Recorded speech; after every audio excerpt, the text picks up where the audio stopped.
The Grand Meridian Hotel had a reputation to uphold. Towering glass windows reflected the Chicago skyline. Marble floors gleamed under crystal chandeliers, and the air carried the faint scent of imported orchids placed strategically throughout the lobby. It was the kind of place where senators held private meetings, where CEOs closed million-dollar deals over bourbon in the lounge, where every detail whispered wealth and exclusivity. But on that particular Tuesday morning, the lobby held something far more valuable than prestige. It held witnesses. Grace Mitchell pushed her cleaning cart through the service corridor, the wheels squeaking softly against the polished floor.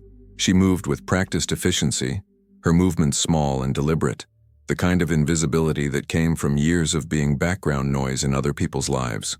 At 42, Grace had worked at the Grand Meridian for nearly 7 years, arriving before dawn, leaving after dark, her hands raw from chemicals, and her back aching from bending over bathtubs and toilets that guests never thought twice about. She wore the standard uniform, a plain gray dress with the hotel's gold emblem stitched over her heart, comfortable shoes worn down at the heels, her dark hair pulled back into a tight bun. Grace kept her eyes down, her smile professional but distant. She'd learned long ago that being good at her job meant being forgettable. The morning shift had been routine. Room 412 needed extra towels. The penthouse suite had complained about the thread count. A businessman in 307 had left a $20 bill on the nightstand, with a note that said, "Thank you." Grace had folded it carefully and tucked it into her pocket, a small brightness in an otherwise gray day. She was heading toward the staff break room when she heard her name. "Mitchell." The voice cut through the low hum of lobby conversation like a blade. Sharp, commanding, public. Grace froze, her hands tightening on the cart handle. She knew that voice. Everyone knew that voice. Richard Hastings, general manager of the Grand Meridian Hotel. 6 feet tall, silver hair impeccably styled, suits that cost more than Grace made in a month. He stood near the concierge desk, his posture rigid, his expression carved from stone, and he was looking directly at her. Grace's stomach dropped. The lobby had been busy. Guests checking in, a corporate event setting up in the ballroom, staff moving between stations.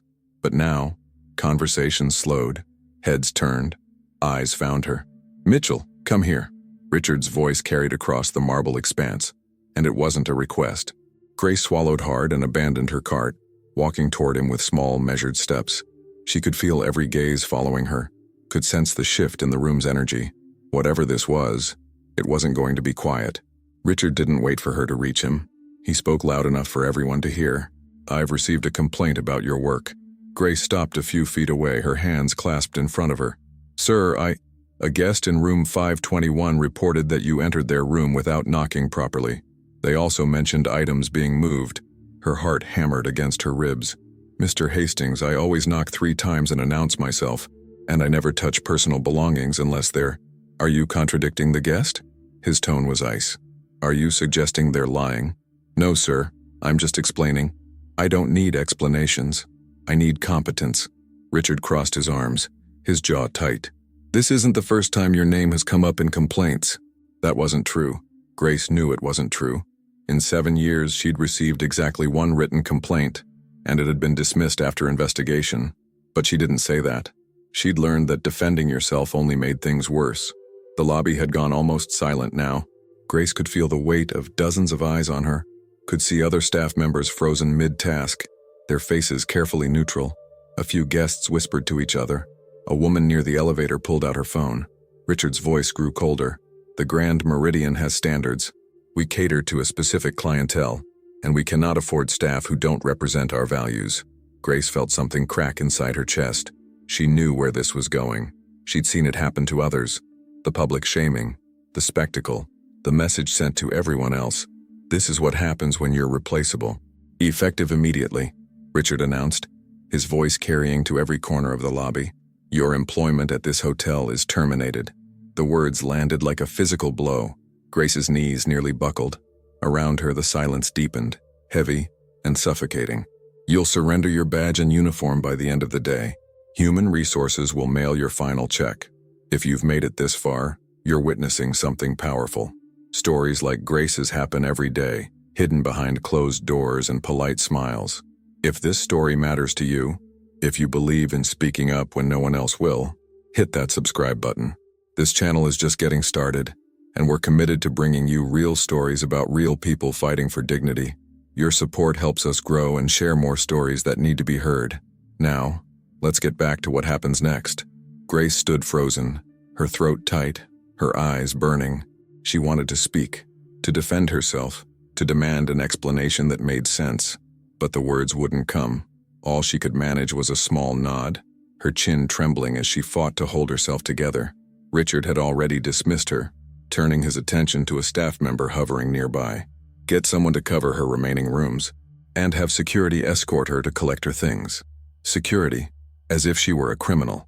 Grace turned slowly, her vision blurring. She could feel every pair of eyes on her, could sense the pity and discomfort radiating from the staff, the curiosity and judgment from the guests. She walked back toward her cart, each step feeling like a mile, her hands shaking as she reached for her belongings. This was it. 7 years of early mornings and aching joints, of missed birthdays and working through holidays, of biting her tongue and keeping her head down, all of it erased in front of a crowd of strangers. She grabbed her jacket from the cart, her fingers fumbling with the zipper. She didn't look up, couldn't look up. If she did, the tears would fall, and she refused to give them that satisfaction. Grace turned toward the exit, her shoulders hunched, her footsteps nearly silent against the marble. The lobby seemed to stretch endlessly before her. Every second felt like an hour.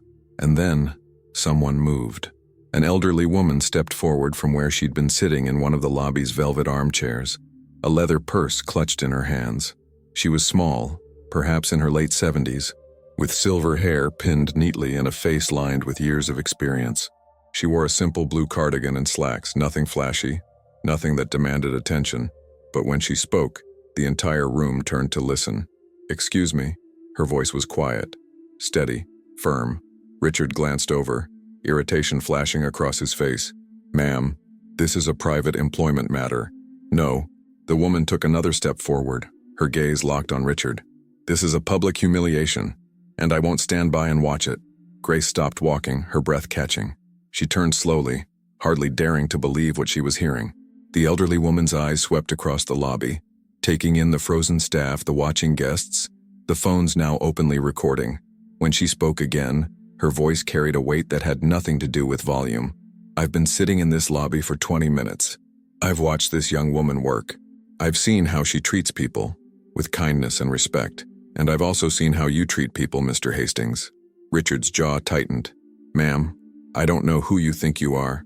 "My name," the woman said calmly, "is Eleanor Price." She let the name hang in the air, and for the first time since this nightmare began, Grace saw something flicker across Richard Hastings's face. Fear. The name hung in the air like a thunderclap no one could hear but everyone could feel. Eleanor Price. Richard Hastings's face drained of color, his mouth opened, then closed. For a man who'd spent the last 10 minutes demonstrating his authority, he suddenly looked very small. Grace watched, confused, as the atmosphere in the lobby shifted entirely. Staff members exchanged rapid glances. A woman at the concierge desk straightened so quickly, her chair scraped against the floor. One of the bellhops whispered something urgent into his radio. Who was this woman?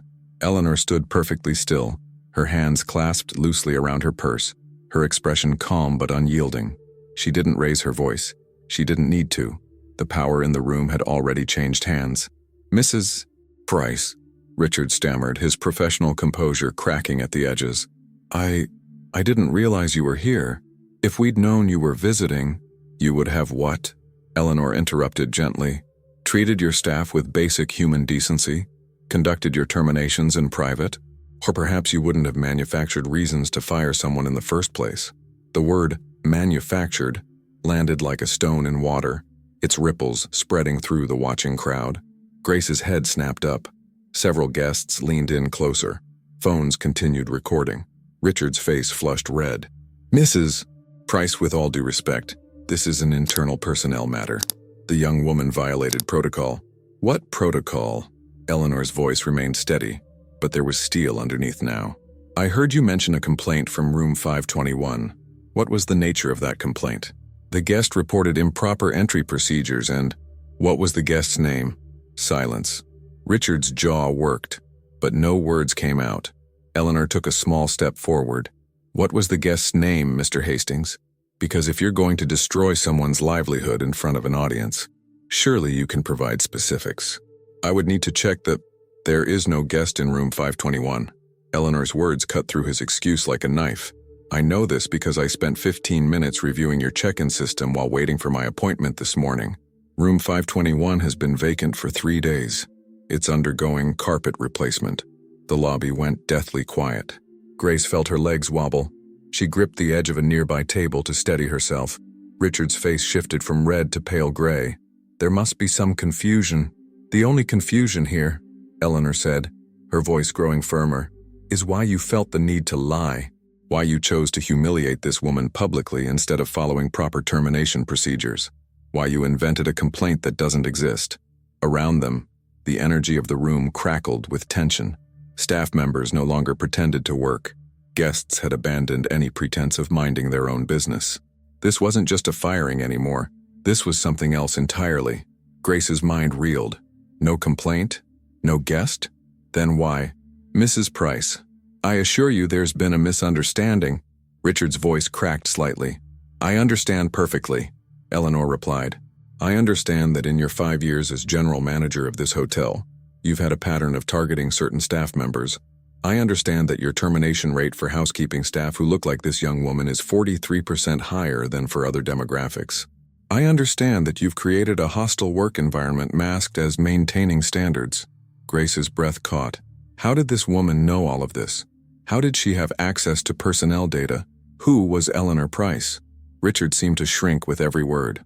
I don't know where you're getting your information, but those are serious accusations. They're not accusations, Mr. Hastings. They're findings. Eleanor reached into her purse and pulled out a slim leather folder. From a 6-month investigation conducted by the Meridian Hotel Group's corporate compliance team. The folder seemed to glow in her hands like evidence at a trial. Grace watched as Richard's expression cycled through disbelief, panic, and finally, defeat.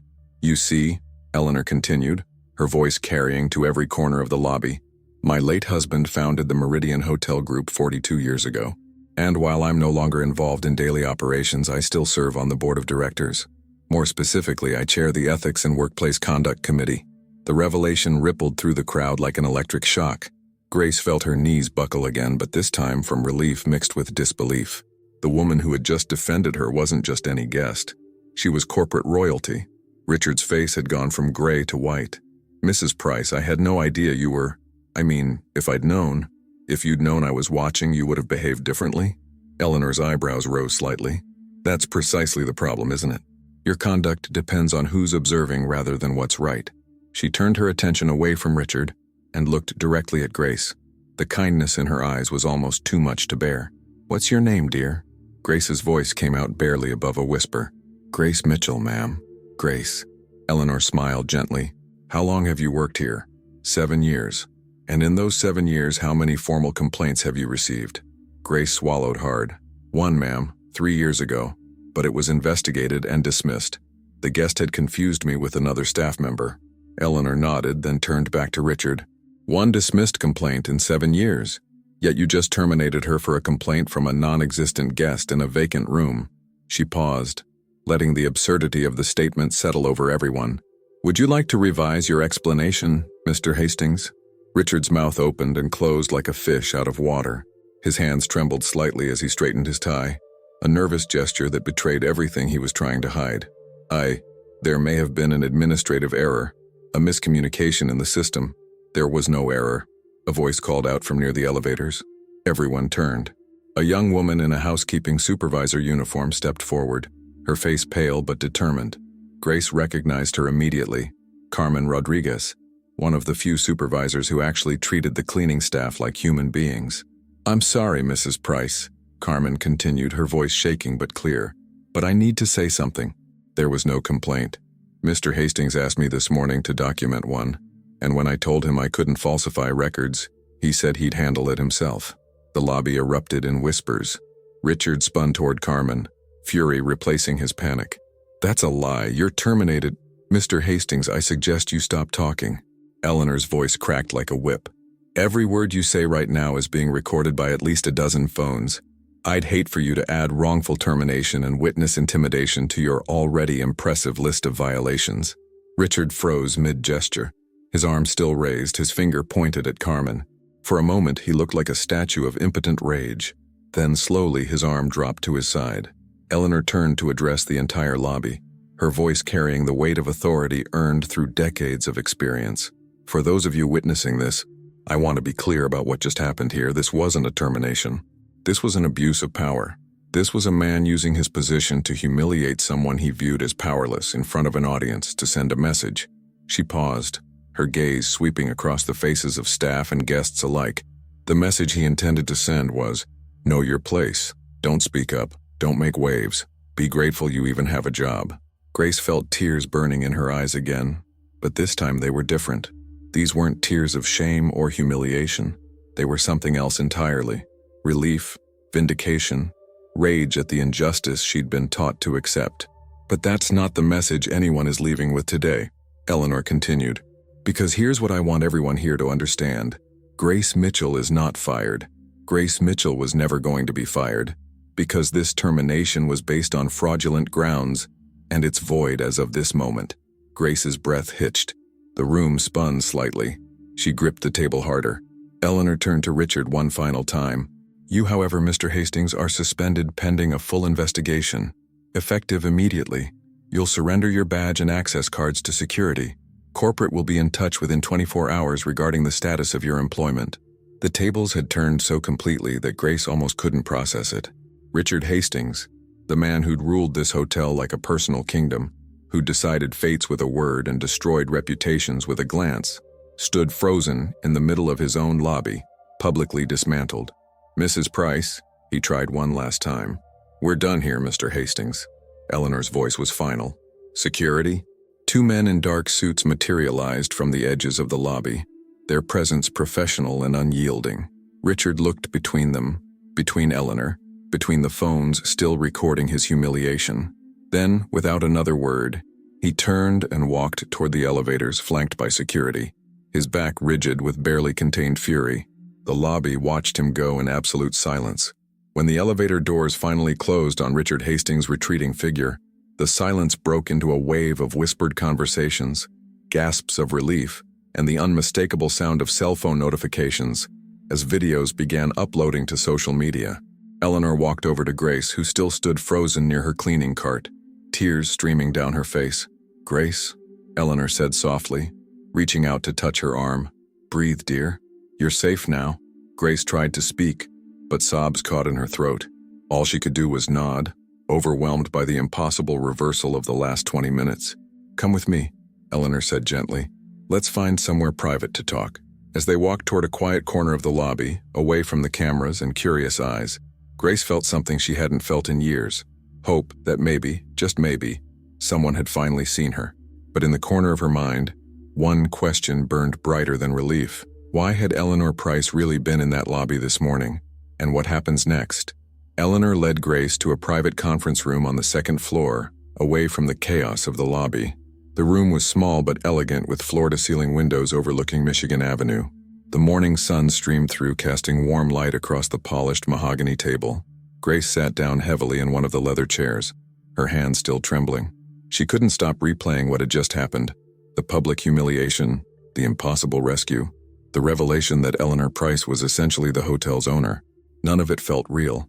Eleanor closed the door gently and took a seat across from Grace, setting her purse down with a soft thud. For a moment, she just watched Grace with those kind, knowing eyes. I imagine you have questions, Eleanor said quietly. Grace let out a shaky laugh that was half sob. I don't even know where to start. Start wherever feels right. Grace wiped her eyes with the back of her hand, trying to pull herself together. Why were you there?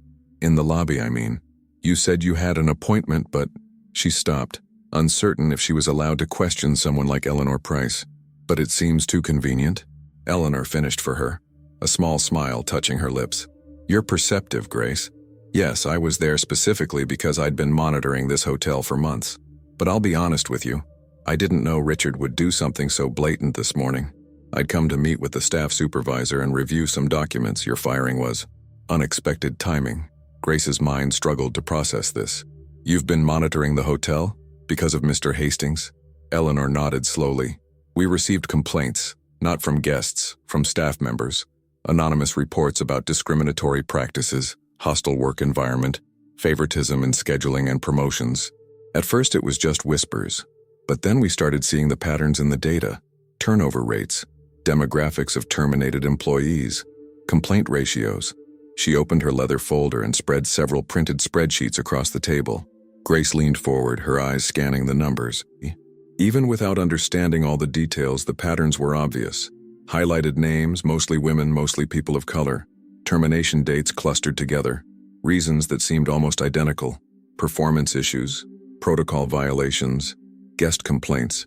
My God, Grace whispered. I knew it wasn't just me. I knew others had been pushed out, but I didn't realize. There were 17 people in the last 18 months, Eleanor said quietly. All from housekeeping or food service.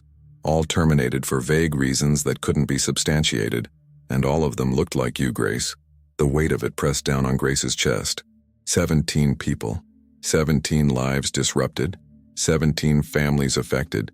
17 people who walked out of this building believing they weren't good enough. Why didn't anyone stop him sooner? Grace's voice cracked with anger she'd kept buried for years. Because men like Richard Hastings are very good at hiding their tracks, Eleanor replied. He never used overtly discriminatory language. He never put anything incriminating in writing. He built what looked like a legitimate paper trail, documented complaints, performance reviews that were just critical enough to justify termination. On the surface, everything looked legal. But it wasn't, Grace said. No, it wasn't. Eleanor's expression hardened. It took us 6 months of investigation to connect the dots. We had to interview former employees, review security footage, analyze communication patterns, and what we found was a systematic campaign to drive out anyone Richard deemed as not fitting his vision of what this hotel should represent. Grace felt sick. His vision? Eleanor's jaw tightened. Richard Hastings comes from old money, the kind of family that still believes some people are meant to serve and others are meant to be served. He saw his role here as maintaining a certain aesthetic, a certain image, and anyone who didn't fit that image was eliminated. The room fell silent except for the muted sounds of traffic from the street below.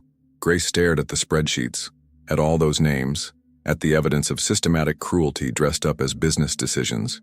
The other people he fired, Grace said slowly. Did they know? About the investigation? No. Eleanor shook her head. We couldn't contact them without risking the investigation. If word had gotten back to Richard, he would have destroyed evidence, coached witnesses, maybe even filed legal action to tie everything up. We had to be absolutely certain before we moved. And you're certain now? After this morning? Absolutely. Eleanor's voice was firm. Fabricating a complaint, public humiliation, attempting to terminate a supervisor who refused to falsify records. Richard just handed us everything we needed. Grace leaned back in her chair, her mind reeling. What happens now? Now, Eleanor said, we fix this, starting with you. Your job is secure, Grace. More than secure. I'm personally ensuring that no one in this organization ever questions your employment again. The relief should have been overwhelming, but Grace felt something else stirring underneath it. What about the others? The 17 people he pushed out? Eleanor's expression softened with something like pride. That's exactly the question I was hoping you'd ask. She pulled out another document, this one with official letterhead from Meridian Hotel Group corporate offices. We're reaching out to every person Richard wrongfully terminated, offering reinstatement with back pay, formal apologies, and compensation for the harm caused. Some may not want to return, and that's their right, but they deserve the option. Grace's throat tightened again. They'll come back? After everything? Some will, some won't. But they'll all know they weren't the problem, that the system failed them, not the other way around. Eleanor paused. There's something else, something I want to discuss with you specifically. Grace looked up, uncertain. We need witnesses, Eleanor continued. People willing to testify about what it was really like working under Richard's management. The investigation can only go so far with data and anonymous reports. We need voices, real stories from people who lived through it. The implication hung in the air. Grace understood immediately what Eleanor was asking. You want me to testify? I want you to consider it, Eleanor corrected gently. This isn't an easy thing I'm asking. It means putting yourself in the spotlight, reliving difficult experiences, potentially facing Richard in legal proceedings. I won't pressure you, but your voice matters, Grace. What happened to you this morning? That was the mask slipping. But there are years of smaller cruelties, daily indignities, subtle undermining that need to be documented. Grace thought about the last 7 years, the way Richard would walk past her in hallways without acknowledgement, the times he'd made her redo work that was already perfect, just to assert dominance, the staff meetings where he'd make thinly veiled comments about certain types of people not having the right attitude for luxury hospitality. She thought about Carmen, the supervisor who'd spoken up in the lobby, about the risk Carmen had taken, knowing it could cost her everything. "If I testify," Grace said slowly, "will it actually change anything? Or will it just be my word against his?" "It won't be just your word," Eleanor assured her. "We have documentation, we have patterns, and after this morning, we have video evidence from a dozen phones showing his behavior. Your testimony would be part of a much larger picture. But yes, Grace, it would matter. It would matter enormously." Grace looked out the window at the Chicago skyline, at the city stretching out in all directions, filled with people working in buildings just like this one. How many of them were keeping their heads down, swallowing their dignity, accepting treatment they knew was wrong because speaking up felt impossible? "I'll do it," Grace said quietly. "I'll testify." Eleanor reached across the table and squeezed Grace's hand. "Thank you. And Grace, you won't be alone in this. I give you my word." A soft knock at the door interrupted them. Eleanor called out permission to enter, and Carmen stepped inside, her face still pale but composed. "Mrs. Price, I'm sorry to interrupt. The acting manager wants to know if you need anything, and the staff is asking about what happens next." Eleanor stood smoothly. "Tell them I'll be addressing everyone in 15 minutes. And Carmen, thank you for what you did downstairs. That took tremendous courage." Carmen nodded, her eyes glistening. "Someone had to say something. I couldn't just stand there." After Carmen left, Eleanor gathered her documents back into the folder. "Grace, take the rest of the day off. Paid, of course. Go home, process what happened, rest. Tomorrow, come back at 10 a.m. We'll meet with HR and make sure everything is documented properly." Grace nodded, still feeling unsteady on her feet. As she stood to leave, Eleanor stopped her with one more question. "Grace, why did you stay? After everything Richard put you through, why didn't you quit?" The question hit something deep inside Grace. She'd asked herself the same thing 1,000 times. "Because I needed this job. Because I have a daughter in college and bills to pay. Because finding another job at my age isn't easy. Because I thought maybe if I just worked harder, kept my head down, didn't make waves." Her voice broke. "Because I believed what he wanted me to believe, that I was lucky to be here." Eleanor's expression was fierce. "You were never lucky to be here, Grace. This hotel was lucky to have you. Don't ever forget that." As Grace walked out of the conference room and toward the elevators, her mind buzzed with everything that had happened. In the span of an hour, she'd gone from fired to protected, from powerless to potential witness, from invisible to seen. But as the elevator doors opened and she stepped inside, one thought crystallized with absolute clarity. This wasn't over. Richard Hastings was suspended, not fired. Men like him didn't go down without a fight, and Grace had just agreed to stand in the line of fire. Grace's hands shook as she unlocked the door to her apartment. The small one-bedroom unit in Southside Chicago felt both familiar and foreign after the surreal morning she'd just experienced. She dropped her keys twice before finally getting the door open. The apartment was quiet. Her daughter Jasmine was at Northwestern University, probably sitting in a lecture hall right now, completely unaware that her mother's life had just been turned upside down, and then right side up again in the span of an hour. Grace set her purse down on the worn kitchen counter and stared at her reflection in the microwave door. She looked the same tired eyes, same gray uniform, same woman who'd left for work before dawn, but everything had changed. Her phone buzzed, then buzzed again, and again. She pulled it out and watched as notification after notification flooded her screen. Text messages from coworkers she hadn't spoken to in months, Facebook friend requests from people she didn't know, email alerts from local news outlets. With trembling fingers, she opened her social media. The first thing she saw made her stomach drop. The video was everywhere. Someone had posted the lobby confrontation, and it had already been shared thousands of times. Hotel Justice was trending. Eleanor Price was trending. Grace Mitchell was trending. Grace sat down hard on her threadbare couch, watching strangers dissect the worst and best moment of her life. The comments section was a battlefield. "This is what systemic racism looks like in corporate America. That manager should be in prison. Eleanor Price is a queen for this. Fake, probably staged for views. This woman is so brave for not breaking down. She shouldn't have to be brave. She should be treated with basic respect. Grace kept scrolling, unable to look away. There she was, frozen in pixelated humiliation, her face showing every ounce of shame and hurt. And there was Eleanor, stepping forward like something out of a movie, her calm voice cutting through Richard's authority. The video had been viewed over 2 million times. In 6 hours, her phone rang, making her jump. Unknown number. She almost didn't answer, but something made her pick up. "Is this Grace Mitchell?" A woman's voice, professional and quick. "Yes? My name is Andrea Chen from Chicago Tribune. I'm wondering if you'd be willing to comment on the incident at the Grand Meridian Hotel this morning.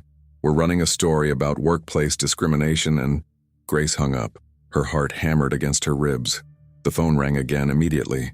Different number. She didn't answer. Another text message came through, this one from Carmen. "Grace, hope you're okay. Security cleared out Richard's office an hour ago. Staff is talking about nothing else. Some people are crying. Take care of yourself." Then another message from a number she didn't recognize. "You just ruined a good man's career. Hope you're happy, you entitled bitch." Grace dropped the phone like it had burned her. The room spun slightly. This was too much, too fast. She'd wanted justice, wanted acknowledgement, wanted someone to see what was happening. But she hadn't wanted this. The exposure, the scrutiny, the invasion. She thought about Richard, suspended but not fired, humiliated in front of his staff and guests. Men like him didn't forget things like that. Men like him had resources, connections, expensive lawyers. What had she done? What had Eleanor set in motion? Her phone rang again. This time, Jasmine's name flashed on the screen. Grace's throat tightened. She took a breath and answered, "Mom? Mom, are you okay? I just saw, someone sent me a video. Mom, what happened?" Jasmine's voice was frantic, young, scared. Grace closed her eyes and tried to sound calm. "I'm okay, baby. I'm home. I'm fine. You're not fine. That man, the way he talked to you. Mom, everyone's sharing it. My whole campus is talking about it. Are you really fired? How are we going to—" "I'm not fired," Grace interrupted gently. "It's complicated, but I'm not fired. My job is safe. But the video, Jazz, I need you to listen to me. Yes, something happened this morning. Yes, it's on video. But there was more to it than what people saw. A woman from corporate intervened. She's the one who stopped it. I'm okay." Jasmine was quiet for a moment. When she spoke again, her voice was smaller. "Mom, people are saying terrible things in the comments. About you, about that manager, about everything. Some people are saying you deserved it." Grace felt something harden in her chest. "Some people will always say that, baby. Some people need to believe that when bad things happen to good people, there must be a reason. It makes them feel safer. That's not fair. No, it's not." They sat in silence for a moment, connected by the phone line and by years of Grace working double shifts to keep Jasmine in school, to give her opportunities, to build a different kind of life. "Mom?" Jasmine's voice was quiet now. "Are you going to be okay? Really?" Grace thought about Eleanor's folder full of evidence, about the 17 other people Richard had pushed out, about Carmen speaking up even though it could have cost her everything, about the choice to testify or stay silent. "I'm going to fight," Grace said softly. "For the first time in a long time, I'm going to fight. Then I'm coming home." "No. Jazz, you have midterms." "I don't care about midterms. You need me." Grace's eyes burned with tears she'd been holding back since leaving the hotel. "What I need is for you to stay in school and focus on your future. What happened today? It happened so you wouldn't have to live like this. So you'd have choices I never had. Don't throw that away." Jasmine sniffled on the other end. "I love you, Mom. I love you too, baby. So much." After they hung up, Grace sat in the quiet apartment and let herself cry. Not the humiliated tears from the lobby, not the overwhelmed tears from the conference room with Eleanor. These were different. These were the tears of someone who'd been carrying too much for too long and had finally been given permission to set it down. Her phone buzzed again. This time, a text from an unknown number with a Chicago area code. "Grace, this is Denise Washington. We worked together 3 years ago before Richard fired me. I saw the video. I want to help. Please call me." Grace stared at the message. Denise. She remembered her, a woman in her 50s who'd worked in housekeeping, always humming gospel songs while she cleaned, always with a kind word. Richard had terminated her for allegedly stealing from a guest room, an accusation Denise had vehemently denied. Before Grace could respond, another message came through, then another. Former employees reaching out one by one. "This is Marcus from food service. I was let go last year. I'll testify if you need me. Grace, it's Patricia. Front desk. He did the same thing to me in 2022. I'm ready to talk. My name is James Chen. Valet services. Count me in." The messages kept coming. People she'd worked with, people who'd been forced out, people who'd witnessed things and stayed silent out of fear. Now they were finding their voices. Grace's phone rang again. She checked the caller ID. Eleanor Price. "Hello? Grace, how are you holding up?" Eleanor's voice was warm but concerned. "Honestly, I'm not sure. The video is everywhere. My phone won't stop ringing. Reporters, strangers, former co-workers. I know. I've been monitoring the situation. Grace, I want you to know that Meridian Hotel Group is issuing a statement within the hour. We're acknowledging what happened, confirming that Richard has been suspended pending investigation, and making it clear that we do not tolerate discriminatory practices." Grace processed this. "That's good, right?" "It's necessary," Eleanor corrected. "But Grace, I need to be honest with you about something. This is going to get harder before it gets better." The words settled over Grace like cold water. "What do you mean?" "Richard Hastings has retained legal counsel, a very expensive firm that specializes in employment law and reputation management. They're already preparing a counter-narrative, that he was enforcing legitimate hotel policies, that you were insubordinate, that I overstepped my authority by intervening." Grace's grip tightened on the phone. "But that's not true. None of that's true. Truth and legal strategy aren't always the same thing," Eleanor said quietly. "They're going to try to discredit you, Grace. They'll look for anything in your history they can use. They'll question your work performance, your character, your motivations, and they'll do it all while claiming Richard is the real victim here, a dedicated manager targeted by corporate politics." Grace felt sick. "So what do I do?" "You tell the truth, you stand firm, and you remember that you're not alone." Eleanor paused. "Grace, I've been doing this for 40 years. I've seen good people crushed by systems designed to protect the powerful, but I've also seen those same people change those systems by refusing to be silent. What happened in that lobby today? That was you refusing to disappear. That was you mattering." "I didn't do anything," Grace whispered. "You did. You stepped in. I spoke up. But you were the one who showed up to work every day despite how you were treated. You were the one who maintained your dignity when Richard tried to strip it away. You were the one 17 other people are calling right now, ready to stand beside." Eleanor's voice grew stronger. "Don't minimize your part in this, Grace. You survived. That's not nothing." Grace wiped her eyes. "What happens next?" "Tomorrow, 10 a.m. we meet with HR and legal. We document everything. Then we prepare for what's coming. Depositions, investigations, possibly a lawsuit if Richard decides to fight his termination. It won't be quick, and it won't be easy. And if I change my mind? If I decide I can't do this?" Eleanor was quiet for a moment. "Then you walk away with your job secure and your dignity intact. No judgment, no consequences. This is your choice, Grace. It was always your choice." Grace looked around her small apartment, at the worn furniture she couldn't afford to replace, at the photographs of Jasmine graduating high school, at the acceptance letter from Northwestern still pinned to her refrigerator. She thought about the 17 people who'd been pushed out before her, about the ones who'd come after if nothing changed. "I'm not changing my mind," Grace said firmly. "I'm seeing this through. Good. Get some rest tonight. Tomorrow, we fight back." After Eleanor hung up, Grace sat in the growing darkness of her apartment. The sun had set while they talked, and Chicago glowed outside her window. A city of millions, each with their own struggles, their own indignities, their own moments of choosing between silence and speaking up. Her phone buzzed one more time. Another unknown number. This time the message made her blood run cold. "You have no idea what you've started. Some battles aren't worth winning. Think about your daughter at Northwestern. Think about what you have to lose." Grace stared at the words, her heart pounding. It wasn't signed, but she didn't need a signature to know where it came from. Richard Hastings had just fired his first shot in a war she'd agreed to fight. And suddenly, Grace realized that surviving the lobby confrontation had been the easy part. Now came the real test. Grace didn't sleep that night.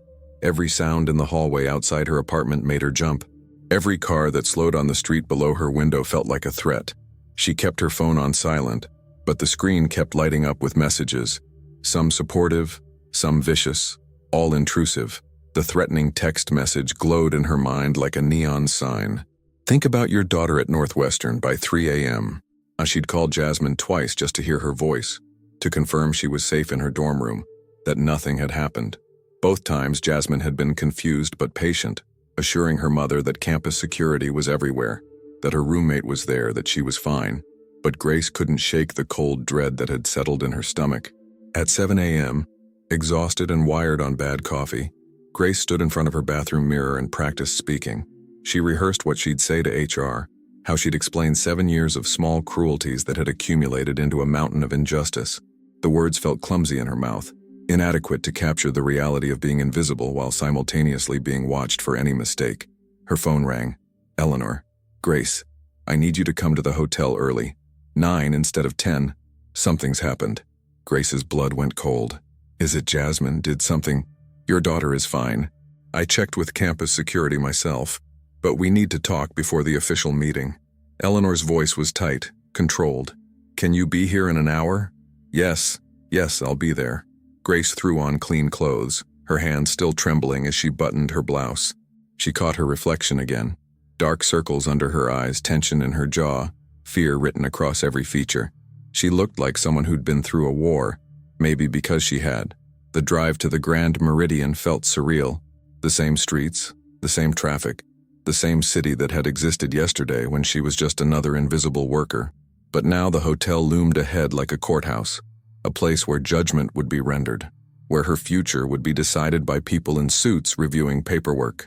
Grace parked in the employee lot and walked toward the staff entrance, her heart hammering with each step. A few early shift workers nodded at her as she passed. Some smiled with encouragement. Others looked away quickly, as if proximity to her might be contagious. Eleanor was waiting in the same conference room from yesterday, but she wasn't alone. A tall black woman in her 50s sat beside Eleanor, wearing a sharp navy suit and an expression that suggested she'd seen everything twice. Her hair was natural, silver threading through tight coils, and her eyes held the kind of intelligence that missed nothing. Grace, this is Veronica Hayes, Eleanor said. She's the lead attorney for Meridian Hotel Group's employment division. She flew in from New York last night. Veronica stood and extended her hand. Her grip was firm, professional. Ms. Mitchell, thank you for coming in early. Please sit down. Grace sat, her stomach churning. This felt bigger than she'd anticipated. Corporate attorneys didn't fly in from New York for simple HR meetings. Grace, Eleanor began carefully, we received some disturbing information overnight. Richard Hastings's legal team has filed a formal complaint with the Labor Board claiming wrongful termination, defamation, and breach of contract. They're also threatening to sue you personally for emotional distress and reputational damage. The room tilted slightly. Sue me? For what? For speaking to the press, Veronica said calmly, pulling out a tablet and turning it toward Grace. Did you give an interview to any media outlets yesterday? No, I didn't talk to anyone. I hung up on a reporter and ignored everyone else.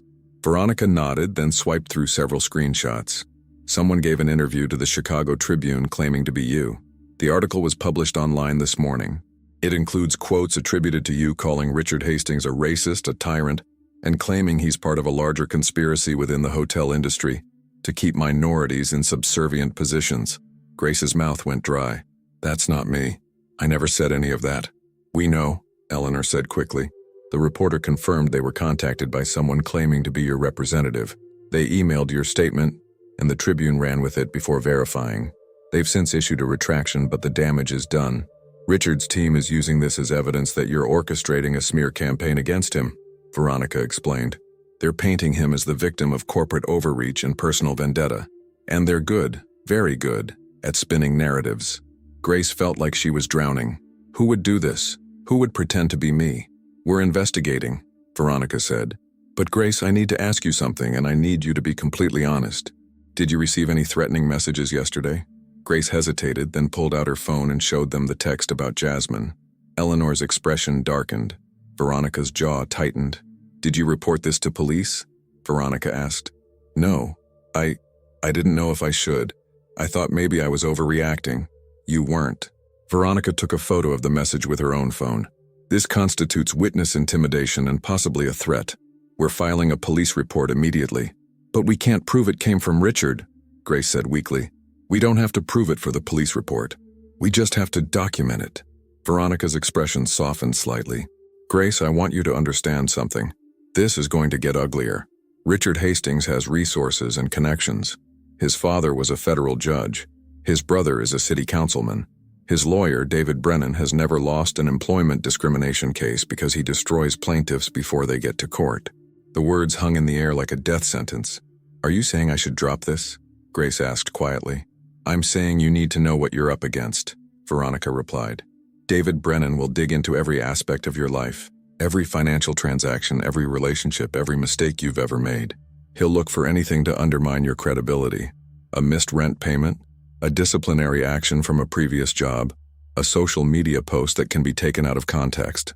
Grace thought about her life, laid bare for strangers to judge. The time she'd bounced a check 5 years ago during a particularly bad month. The argument with a previous supervisor at a different hotel that had ended with Grace quitting. The Facebook posts she'd made about struggling to make ends meet. He'll find things, Grace said hollowly. Probably, Veronica agreed. But here's what he won't find. A pattern of dishonesty. A history of making false claims. Evidence that you're doing this for money or attention. Because that's not who you are. Eleanor leaned forward. Grace, you need to make a decision this morning. If you want to pursue this, to testify, to be part of the formal investigation, we will support you completely. We'll provide legal representation, security if needed, and we'll fight Richard's lawsuit against you with every resource we have.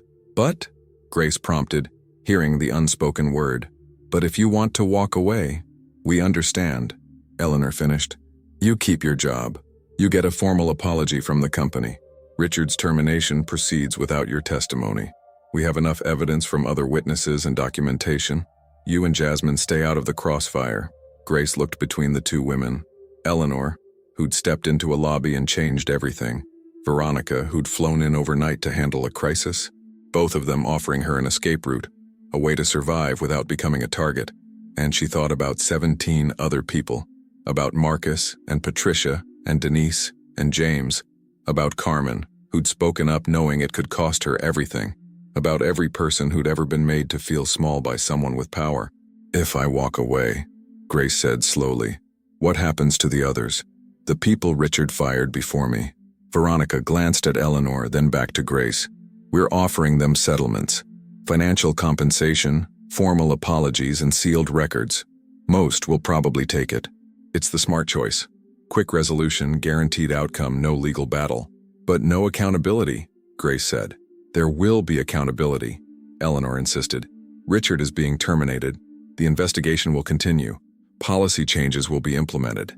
Behind closed doors, Grace continued. With settlements that include non-disclosure agreements. With Richard walking away with a severance package and a reputation he can rebuild somewhere else. With nothing on the record except rumors and sealed documents. The silence that followed confirmed everything Grace had said. She stood up, pacing to the window. Chicago stretched out below, morning sunlight glinting off the lake in the distance. Somewhere out there, Jasmine was walking to class, believing in a world where hard work and integrity mattered. Somewhere out there, other Grace Mitchells were keeping their heads down, swallowing indignities, believing they had no choice. I'm testifying, Grace said, turning back to face them. I'm going on record. I'm seeing this through. Eleanor's eyes glistened. Grace, I know what I'm choosing. I know what it costs. Grace's voice was steady now, strengthened by decision. But I also know what it costs to stay silent. I've been paying that price for 7 years. I'm done. Veronica nodded slowly, respect evident in her expression. Then we fight. But we fight smart. Starting now, you don't speak to any media without my approval. You don't respond to any messages from unknown numbers. You document everything. And you prepare for David Brennan to come at you with everything he has. When does the official investigation start? Grace asked. Today. We're conducting formal interviews with current and former staff. The labor board has been notified. Richard's suspension has been converted to administrative leave pending the outcome. He's banned from hotel property and from contacting any current employees. Veronica pulled out a thick folder. These are depositions from 3 former employees who've agreed to testify. I need you to read through them. Familiarize yourself with their experiences. We're building a pattern and practice case. Grace took the folder, its weight solid in her hands. Real evidence. Real voices. There's something else, Eleanor said quietly. We've received information that Richard has been meeting with other hotel managers in the city. We believe he's trying to blacklist you industry-wide to make sure you can't work anywhere if this goes badly. The casual cruelty of it was breathtaking. Can he do that? He can try, Veronica said. But it's illegal retaliation, and if we can prove it, it strengthens our case significantly. We have investigators monitoring the situation. A knock on the door interrupted them. Eleanor called permission to enter, and Carmen stepped inside, her face pale but determined. Mrs. Price, I'm sorry to interrupt, but there's something you need to see. Carmen held up her phone, showing a news website. It's Richard. He gave a press conference 20 minutes ago. They crowded around the small screen. There was Richard Hastings, standing in front of his lawyer's office building, looking every inch the wronged professional. His suit was impeccable, his posture straight, his expression one of pained dignity. This has been a difficult time for my family, Richard was saying to the assembled reporters. I dedicated 5 years to the Grand Meridian Hotel, maintaining the highest standards of service and professionalism, to be publicly humiliated based on false accusations, to have my reputation destroyed by corporate politics and a disgruntled employee. It's devastating. Grace felt sick watching him perform innocence. I believe in equality. I believe in fairness, Richard continued, his voice catching slightly. My record speaks for itself. I've mentored countless employees from all backgrounds. The suggestion that I'm discriminatory is not only false, it's deeply painful to someone who's dedicated their career to excellence in hospitality. Mr. Hastings, a reporter called out. What about the video? What about the accusation that you fabricated the guest complaint? Richard's lawyer stepped forward, a silver-haired man in a suit that probably cost more than Grace made in 3 months. David Brennan. My client made a good-faith personnel decision based on information available at the time. The fact that there may have been a miscommunication regarding room numbers does not constitute falsification. Hotels are complex operations and misunderstandings happen. What about the other terminated employees? Another reporter pressed. There are claims of a pattern. There is no pattern except one of holding all employees to the same high standards, Brennan said smoothly. The fact that some people chose not to meet those standards doesn't constitute discrimination. It constitutes management. The press conference continued, Richard painting himself as a martyr, Brennan deflecting every question with practiced ease. By the time it ended, Grace felt hollowed out. He's good, she whispered. He's practiced, Veronica corrected. This is what David Brennan does. He controls the narrative before the facts can complicate it. But we have something he doesn't. What's that? The truth, and 17 people willing to tell it. Veronica closed her laptop with a decisive snap. Richard wants a public battle, we'll give him one. But we'll do it in a courtroom, where theatrics don't matter and evidence does. Eleanor stood, her expression resolute. Grace, the HR meeting is in 45 minutes. I want you to tell them everything. Every instance of discrimination you experienced or witnessed, every time Richard made you feel less than human, every moment that made you want to quit but couldn't because you needed the paycheck. Don't hold back. Don't minimize. This is your chance to be heard. Grace nodded, gripping the folder of depositions like a lifeline. As they prepared to head to the formal meeting, Carmen touched Grace's arm. There's something I didn't mention in the lobby yesterday. Something Richard said to me about 6 months ago. Everyone turned to look at her. Carmen took a breath. He told me that the hotel was becoming too diverse, that our housekeeping staff didn't project the right image for our clientele. He asked me to start finding reasons to replace certain employees with candidates who had more appropriate presentation. Carmen's voice shook. I said I didn't understand what he meant. He said, I think you do, Carmen. I think you understand perfectly. The silence that followed was absolute. Did you document this? Veronica asked sharply. I emailed myself that night with detailed notes. Date, time, location, exact words. Carmen pulled out her phone and forwarded the email to Veronica. I knew it was wrong. I just didn't know what to do about it. Veronica's expression was fierce. Now you've done something, now we all have. As they walked toward the HR meeting room, Grace realized that this was no longer just about her firing. This was about a system that protected people like Richard, about companies that chose settlements over accountability, about the countless times people had been told to accept injustice because fighting it was too expensive, too risky, too hard. But looking at Eleanor, at Veronica, at Carmen, at the folder full of other voices who'd decided to speak up, Grace understood something fundamental. She wasn't alone. And alone was where Richard Hastings had counted on her staying. The HR meeting room was filled with people when they arrived. Labor board representatives, corporate executives, a court stenographer, recording equipment. This wasn't just an interview, this was testimony under oath. Grace took her seat at the head of the long conference table, facing a panel of serious faces with notepads and laptops. Her hands trembled slightly as she placed them on the table, but her voice was steady when the first question came. Ms. Mitchell, in your own words, can you describe your experience working under Richard Hastings' management? Grace looked at each face around the table. Then she began to speak, and the truth came pouring out like water from a broken dam. And somewhere in the city, she knew Richard Hastings was watching his carefully constructed world begin to crumble. 3 months later, Grace stood in a courtroom that smelled of old wood and recycled air. The Cook County Courthouse was nothing like the Grand Meridian Hotel. No marble floors, no crystal chandeliers, no imported orchids. Just fluorescent lights, uncomfortable benches, and the weight of justice moving slowly through bureaucratic machinery. But it was where truth was about to be rendered in black and white.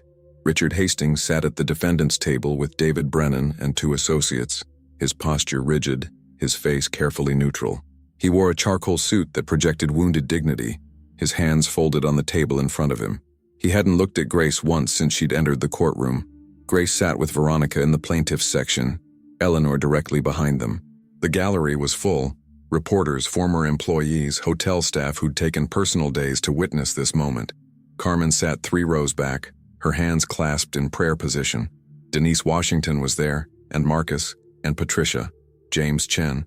17 people whose lives had been disrupted, who'd been told they weren't good enough, who'd been systematically pushed out.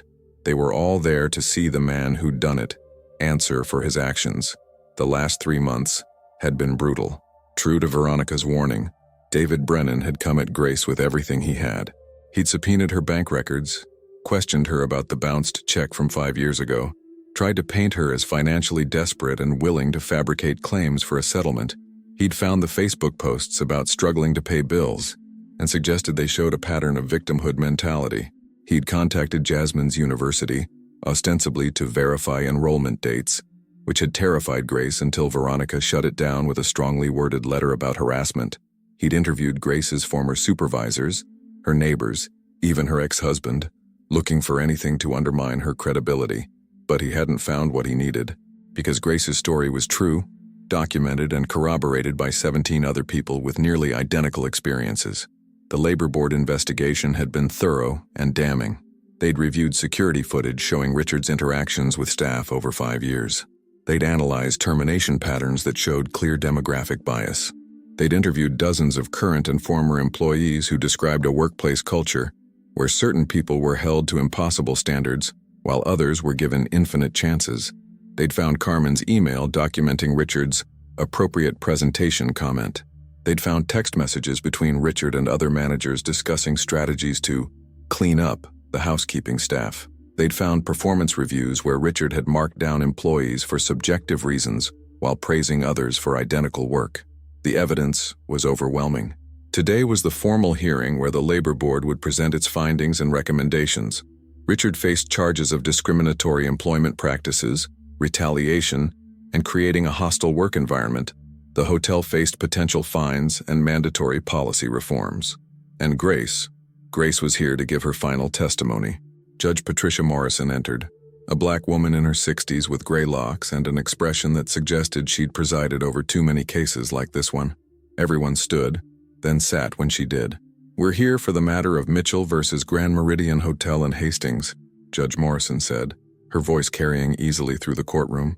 "Counsel, are we ready to proceed?" Veronica stood. "Yes, Your Honor.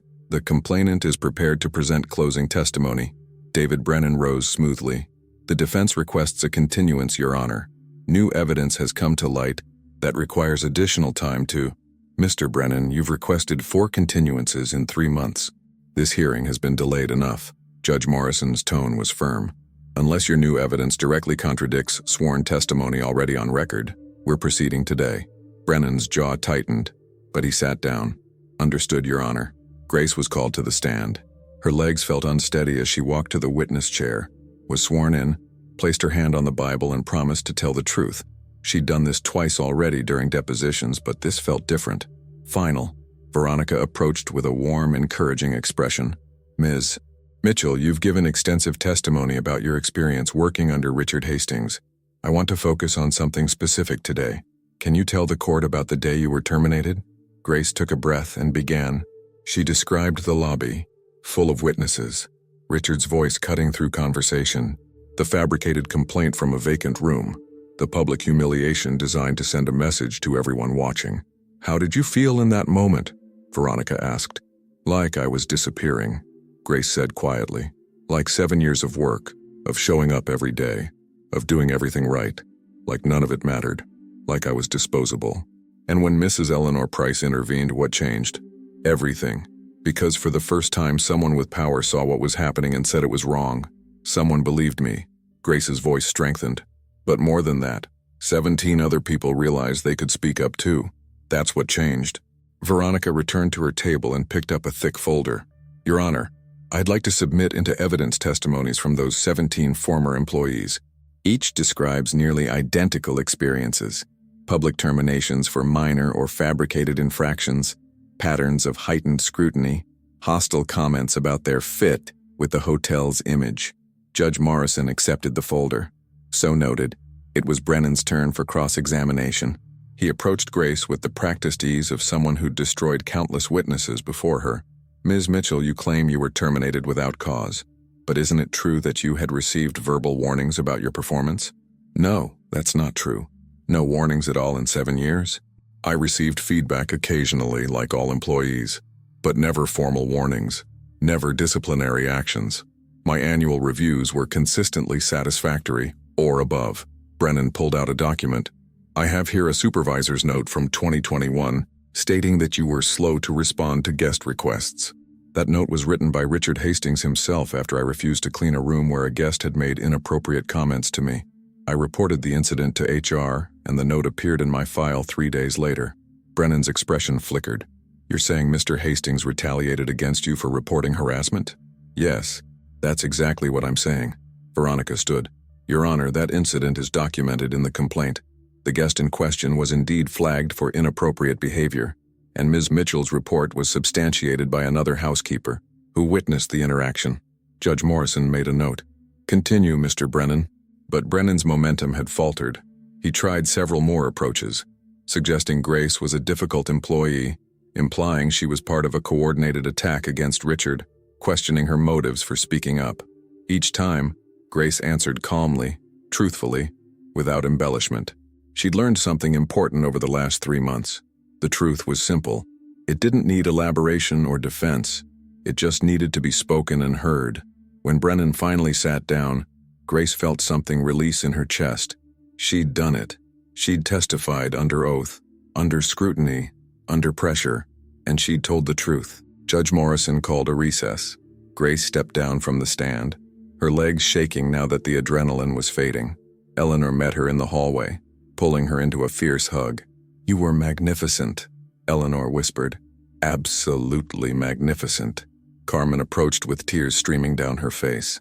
Grace, thank you. Thank you for having the courage to start this. One by one, the other former employees came forward. Denise hugged her. Marcus shook her hand. Patricia squeezed her shoulder. They formed a circle around Grace, this group of strangers who'd become a community through shared injustice and collective resistance. Whatever happens in there, Denise said, we've already won. Because we spoke up. Because we're on record. Because no one can pretend this didn't happen. When court reconvened, the Labor Board's lead investigator, Robert Chen, took the stand. He was a methodical man in his 40s, who spoke in precise, careful language as he walked through the investigation's findings. We identified a clear pattern of discriminatory practices targeting employees of color, particularly in housekeeping and food service positions. Termination rates for these demographics were 320% higher than for white employees in comparable positions. Performance reviews showed statistically significant bias in scoring, with identical work rated differently based on employee demographics. He presented charts, graphs, data analysis. The numbers told a story that was impossible to dismiss. We also found evidence of hostile work environment, including documented instances where Mr. Hastings made comments about employees' fit with the hotel's clientele. references to appropriate presentation that aligned with discriminatory intent, and a pattern of disproportionate scrutiny applied to protected classes. "What is your recommendation to this board?" Judge Morrison asked. "We recommend a finding of systematic discrimination, mandatory policy reforms including third-party oversight of hiring and termination decisions, diversity training for all management staff, and individual accountability for Mr. Hastings, including termination and prohibition from holding management positions in the hospitality industry for a period of no less than 5 years." The courtroom stirred. 5 years. That was professional death for someone like Richard Hastings. Brennan stood immediately. "Your Honor, these recommendations are excessive and punitive. My client made personnel decisions in good faith." "Mr. Brennan," Judge Morrison interrupted, "I've reviewed the evidence. The pattern here isn't subtle. Your client didn't just make personnel decisions. He systematically targeted and removed employees based on protected characteristics, then fabricated justifications post facto. That's not management. That's discrimination." She turned to Richard, who'd gone pale. "Mr. Hastings, do you have anything to say before I render my decision?" Richard stood slowly. For a moment, Grace thought he might actually apologize, might show some recognition of the harm he'd caused, but then he spoke, and his voice was tight with barely contained anger. "Your Honor, I dedicated my career to excellence in hospitality. The standards I maintained benefited everyone, staff and guests alike. The fact that some people chose to see discrimination in my management style is unfortunate, but it doesn't make it true. I refuse to be made a scapegoat for political correctness run amok." The courtroom went silent. Even Brennan looked like he wanted to sink through the floor. Judge Morrison's expression could have frozen fire. "Mr. Hastings, I've been on this bench for 23 years. I've heard every excuse, every deflection, every attempt to reframe discrimination as standards. What I haven't heard from you today is any acknowledgement of the pain you caused, any recognition that 17 people lost their livelihoods because of your management style, any humility in the face of overwhelming evidence." She picked up her gavel. "I'm adopting the Labor Board's recommendations in full. Finding of systematic discrimination, mandatory reforms. And Mr. Hastings, you are prohibited from holding any management position in the hospitality industry for 5 years. Additionally, I'm ordering you to pay compensatory damages to all 18 complainants in this case." The gavel fell. The sound echoed through the courtroom like a thunderclap. Grace couldn't breathe, couldn't move. Around her, people were crying, hugging, celebrating, but she just sat there staring at the judge's bench, trying to process that it was over, that they'd won, that justice had actually happened. Richard stood frozen at his table, his face a mask of shock and fury. Brennan was gathering papers with mechanical precision, already planning appeals. But it didn't matter. The judgment was entered. The truth was on record. Eleanor's hand found Grace's shoulder. "Come on, dear. Let's get you some air." They pushed through the crowd of reporters outside the courthouse. Microphones thrust toward Grace's face, questions shouted from every direction. Veronica ran interference while Eleanor guided Grace to a quiet alcove around the corner. Grace leaned against the cold stone wall and finally let herself cry. Not from sadness or pain, from relief so profound it felt like gravity releasing its hold. "I can't believe it's over," she whispered. "It's not over," Eleanor said gently. "The appeals will take time, the reforms will be a process. Richard will fight every step. But the hardest part, the part where you had to stand alone and be brave, that's over." Grace wiped her eyes. "I wasn't alone. I had you and Veronica and Carmen and—" "You had us behind you," Eleanor corrected. "But you were the one standing in that lobby when it mattered. You were the one who chose to fight when walking away would have been easier. Don't minimize that." Over the next few weeks, Grace watched as the case reverberated through Chicago's hospitality industry. Other hotels began reviewing their own practices, terrified of becoming the next Grand Meridian. The Chicago Tribune ran a series on workplace discrimination in luxury service industries. The video of Grace's firing, now with context and outcome, was used in corporate training seminars as a case study in what not to do. Richard Hastings filed an appeal and lost, filed another and lost again. His face became synonymous with discriminatory management practices. Hotels that might have hired him quietly suddenly wanted nothing to do with his reputation. He disappeared from public view, his LinkedIn profile deleted, his professional network shattered. Grace didn't celebrate his downfall. She'd never wanted to destroy him. She just wanted him to stop destroying others. The 17 former employees received their settlements and formal apologies. Some returned to the Grand Meridian under new management. Others took their compensation and moved on to different careers, different cities, different lives. But they all stayed in touch, connected by what they'd survived together. Carmen was promoted to head of housekeeping operations, with a mandate to rebuild the department's culture from the ground up. She hired 6 of the former employees who wanted to return, including Denise, who now trained new staff on respect and dignity as core professional values. The Grand Meridian implemented the mandatory reforms: third-party oversight of hiring and terminations, anonymous complaint systems, diversity committees with real power, regular audits of management decisions. Eleanor personally oversaw the process, making surprise visits, talking with staff directly, ensuring the changes were real and lasting. And Grace? Grace was offered a position in the hotel's newly created staff advocacy office. Her job was to listen to employees' concerns, investigate complaints, and ensure no one else ever felt invisible or disposable. It came with a significant raise, an office instead of a supply closet, and the authority to escalate issues directly to corporate leadership. The first time Grace sat at her new desk, a real desk with her nameplate and a computer and a window overlooking Lake Michigan, she cried, again. But this time, the tears were pure joy. Jasmine came home for Thanksgiving break and found her mother transformed, not just professionally but fundamentally. Grace stood taller, spoke more freely, smiled more easily. The weight she'd carried for years had lifted, replaced by something Grace hadn't felt since she was young: pride. "Mom," Jasmine said over dinner, "I have to tell you something. My social justice professor used your case in class. She talked about ordinary people doing extraordinary things, about how change happens when someone refuses to accept injustice even when speaking up seems impossible." Grace set down her fork, overwhelmed. "What did you say?" "I said that's my mom, that she's the bravest person I know." Jasmine's eyes glistened. "I said you taught me that dignity isn't something anyone can give you or take away. It's something you claim for yourself." That night, Grace couldn't sleep again. But this time it wasn't from fear or anxiety. It was from hope, from possibility, from the strange and wonderful realization that her life had become something she'd never imagined it could be.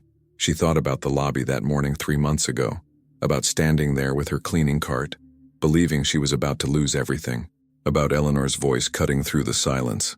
"This is a public humiliation, and I won't stand by and watch it." But Eleanor had been wrong about one thing. It wasn't just Eleanor who'd refused to stand by and watch. It was Carmen, stepping forward with the truth. It was Denise and Marcus and Patricia and James finding their voices. It was Grace herself, choosing to testify even when it was dangerous. It was all of them, refusing to disappear. 6 months after the judgment, the Grand Meridian Hotel held a staff appreciation event. The ballroom was decorated elegantly, tables set with real china, a banner reading "Building a Culture of Respect" hanging over the stage. Eleanor stood at the podium, addressing a room full of employees who looked different than they had a year ago. More relaxed, more valued, more seen. "A year ago," Eleanor began, "this hotel failed someone. We failed Grace Mitchell, and we failed 16 other people before her. We failed because we allowed power to go unchecked, because we prioritized image over integrity, because we were more comfortable with silence than accountability." She paused, her gaze finding Grace in the audience. But Grace refused to stay silent. She refused to accept that injustice was just the cost of having a job. "And because of her courage, because of all of you who spoke up, this hotel is better. Our industry is better. And I genuinely believe that some small corner of the world is better." The room erupted in applause. Grace stood, embarrassed and honored and overwhelmed, as her colleagues gave her a standing ovation that lasted nearly a minute. When the formal program ended, Grace found herself standing by the windows overlooking the city. Chicago glowed in the evening light.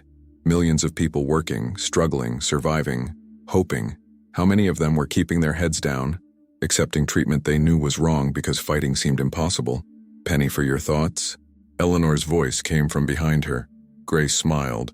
"I was thinking about how many other people are out there, dealing with their own Richard Hastings, wondering if speaking up would even matter. What would you tell them?" Grace considered the question. "I'd tell them that it's terrifying, that it costs something, that there are no guarantees of how it will turn out." She turned to face Eleanor. "But I'd also tell them that staying silent costs more, that dignity matters, that their voice matters, and that they're not as alone as they think. Eleanor nodded slowly. You know what I see when I look at you, Grace? What? I see someone who changed an entire system by refusing to be invisible. That's not small. That's revolutionary. Grace looked back out at the city, thinking about revolutions. They weren't always loud or violent or dramatic. Sometimes they started with one person saying no when everyone expected them to stay quiet. Sometimes they looked like a woman with a cleaning cart choosing to stand up straight instead of shrinking away. Sometimes they looked exactly like an ordinary Tuesday morning in a hotel lobby, when everything changed because someone finally said enough. As the event wound down and people began heading home, Grace collected her coat and purse. Tomorrow she'd be back in her office listening to staff concerns, investigating complaints, making sure the reforms stuck. It was hard work, emotionally exhausting work, but it was work that mattered. Her phone buzzed. A text from Jasmine. Mom, I'm writing my final paper about workplace activism and social change. Can I interview you? I want to tell your story. Grace smiled and typed back, yes. But remember, it's not just my story. It belongs to all of us who spoke up. She walked out of the Grand Meridian Hotel into the cold Chicago night, the city lights reflecting off the windows behind her, the same building where she'd once pushed a cleaning cart in silence, invisible to everyone around her, the same building where she'd been publicly humiliated, where her livelihood had been threatened, where she'd stood at the absolute lowest point of her professional life, but also the same building where Eleanor Price had stepped forward, where Carmen had told the truth, where 17 people had found their voices, where justice, slow and imperfect but real, had finally been served. Grace walked to her car with her head high, her shoulders straight, her dignity intact and unshakable, because she'd learned something fundamental over these 6 months, something she'd carry with her for the rest of her life. Authority doesn't come from a title or a position. It doesn't come from power or money or connections. Real authority comes from truth, from courage, from refusing to be silent when silence is what injustice needs to survive. And that kind of authority? That belonged to her. It had always belonged to her, she just had to claim it. As Grace drove home through the Chicago night, she thought about the video that had started everything. The moment captured on a dozen phones, shared millions of times, watched by people she'd never meet in places she'd never go. She thought about the messages she still received from strangers who said her story had inspired them to speak up about their own injustices. She thought about the woman she'd been 6 months ago, afraid, worn down, accepting humiliation as the price of employment. And she thought about the woman she was now, strong, clear-voiced, unwilling to accept anything less than dignity and respect. They were the same person. They'd always been the same person. She'd just forgotten, for a while, that she mattered. And then one morning, in a hotel lobby full of witnesses, an elderly woman had reminded her. But more importantly, Grace had reminded herself. The story of Grace Mitchell and the Grand Meridian Hotel didn't end with a courtroom judgment or a staff appreciation event. It continued every day, in every interaction she had, in every person she helped, in every small victory against injustice. Because some battles aren't won in a single moment.